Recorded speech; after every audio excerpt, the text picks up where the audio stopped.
მივესალმები ავტოგრაფის მაყურებელს. ჩემთვის ერთ-ერთი ყველაზე ისეთი გადაცემა, რომელიც საქართველოსთვის ბევრს ნიშნავს ჩვენი კულტურისთვის და ის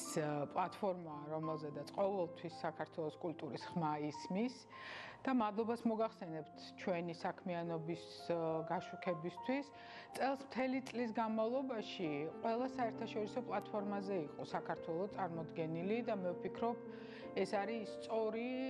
ადგილები, სადაც საქართველოს კულტურა ყველაზე ხმამაღლა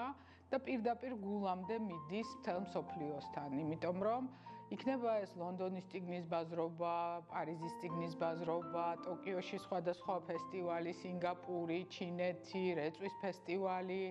სხვადასხვა თეატრები, არ ვიცი, ლონდონში კიდევ რუსთავს ჰქონდა არაჩვეულებრივი გასტროლი, იქნება ეს ფლორენციაში სრულიად წარმოუდგენელი გასტროლი, რომელიც ჰქონდათ ქართველ ხელოვანებს სულ ეხლახანს. ეს არის სწორედ ის გზა, რომელთაც ჩვენი ქვეყანა ყოველთვის სწორი პოზიციონირებით, თავის უნიკალური კულტურით არის წარმოჩენილი არაჩვეულებრივი ხელოვანებით, რომელსაც ყველა სათითაოდ მინდა მადლობა გადაუხადო, იქნება ეს მუსიკოსი, მწერალი, მომღერალი, პატარა, დიდი გუნდები, სხვადასხვა კოლექტივების წარმომადგენლები, მოკლედ ათობით, ალბათ